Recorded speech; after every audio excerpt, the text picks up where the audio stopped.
Un saluto a tutti i lettori di qdpnews.it. Siamo qui questa sera nella redazione di Pieve di Soligo con il dottor Gianluca Piccin. Il dottore è un geologo e questa sera ci parlerà dell'impianto di stoccaggio della Edison che si trova a Collalto di Susegana. L'impianto è stato oggetto di molte critiche e di un dibattito da parte di più esponenti politici e non solo. Ricordiamo fra gli altri il consigliere regionale Zanoni, il consigliere regionale Scarabelli del Movimento 5 Stelle, l'imprenditore Diotisalvi Perin del Comitato Piave 2000 e nel merito è entrato anche l'assessore regionale Giampaolo Bottaccini. Ora, dottore, di cosa si tratta e come mai c'è del gas a Collalto? Da dove viene? Allora, questo è un giacimento di gas metano, o meglio dire era, la parola di gas metano, che si è formato in un contesto geologico completamente diverso da quello attuale, circa 10 milioni di anni fa, quando in questa zona c'era un mare. Sui fondali di questo mare si sono depositate delle sabbie mescolate a della sostanza organica. A seguito di tutta una serie di reazioni chimiche, questa sostanza organica è stata demolita e uno dei prodotti, diciamo, di questa demolizione è appunto il gas metano, che è rimasto intrappolato all'interno degli interstizi in queste sabbie. Ecco, successivamente poi questi strati sono stati ricoperti da altri strati e quindi si è formato un cappello sopra che impedisce al gas di andarsene, e per ultimo queste rocce si sono piegate, hanno avuto un piegamento di questo tipo, cioè una piega anticlinale, e quindi nel nucleo, nel centro di questa grossa piega, il gas è rimasto qui intrappolato.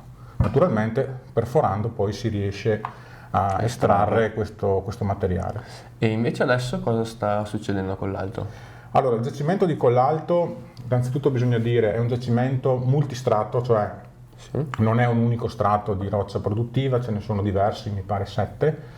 È ubicato circa 1200-1400 metri di profondità, è stato sfruttato già a partire dagli anni 60, il grosso dell'estrazione è avvenuto negli anni 80, dopodiché il giacimento si è esaurito e grosso modo a partire dalla metà degli anni 90 è stato adattato a sito di stoccaggio. Recentemente invece hanno trovato nella zona di Nervesa altre sacche produttive, quindi è ripresa l'attività di prelievo, quindi possiamo dire che c'è una duplice attività, estrazione e attività di stoccaggio, che è un'attività importante, serve per, in pratica noi mettiamo del gas nel sottosuolo, utilizziamo il vecchio serbatoio appunto come un sito in profondità come contenitore, perché sappiamo che, diciamo, tenere il gas in superficie è sempre un po' problematico. Questa attività di iniezione viene fatta durante l'estate, quando c'è poca richiesta di gas, e poi viene prelevato durante l'inverno, quando ovviamente la richiesta di gas per scaldare, per cucinare, eccetera. E quali rischi può provocare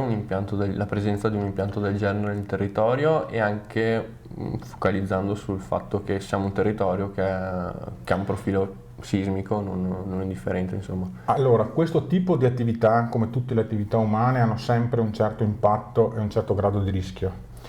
I problemi che possono essere sono: il primo è quello che noi geologi chiamiamo la subsidenza, perché dobbiamo immaginare questi strati di arenaria ricchi di gas come delle spugne, no? Imbevute di materiale, di liquido. Quando noi andiamo a prelevare il gas è come se comprimessimo, strizzassimo la spugna si riduce di volume.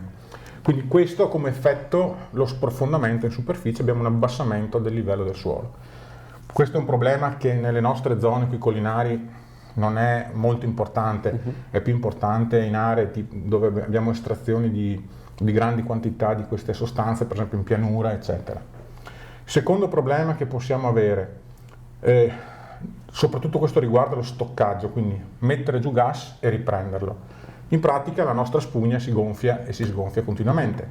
Questo può indurre delle tensioni, soprattutto nelle rocce del cappello, del tappo sovrastante, e se avvengono delle rotture, diciamo, il gas presente nel serbatoio può risalire verso l'alto, quindi abbiamo delle vere e proprie fughe di materiale, può andare ad esempio a inquinare delle falde superficiali, quindi questo è quello che è successo in California poco tempo fa. Esatto, quindi questo è un aspetto che va sempre tenuto in considerazione, va sempre monitorato e studiato. Infine c'è il problema sismico. Allora, questo tipo di attività può generare quelli che vengono chiamati sismi indotti, cioè una zona che non era sismica di per sé, registra dei terremoti proprio perché noi abbiamo la presenza di questi giacimenti. Oppure possiamo avere un altro tipo di sismicità dove invece siamo in una zona già sismica di per sé e quindi l'attività antropica può andare a interessare,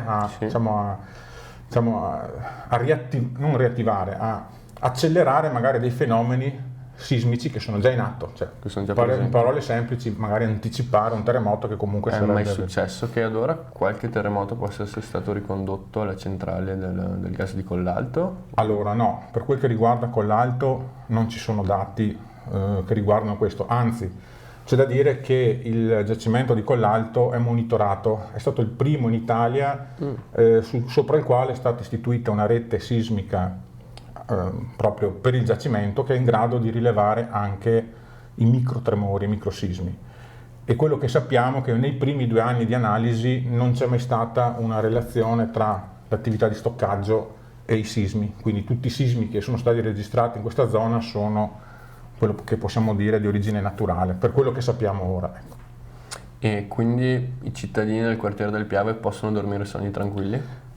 Allora, diciamo che non è neanche corretto fare affermazioni di questo genere, nel senso che nessuno attualmente ha delle certezze su queste cose.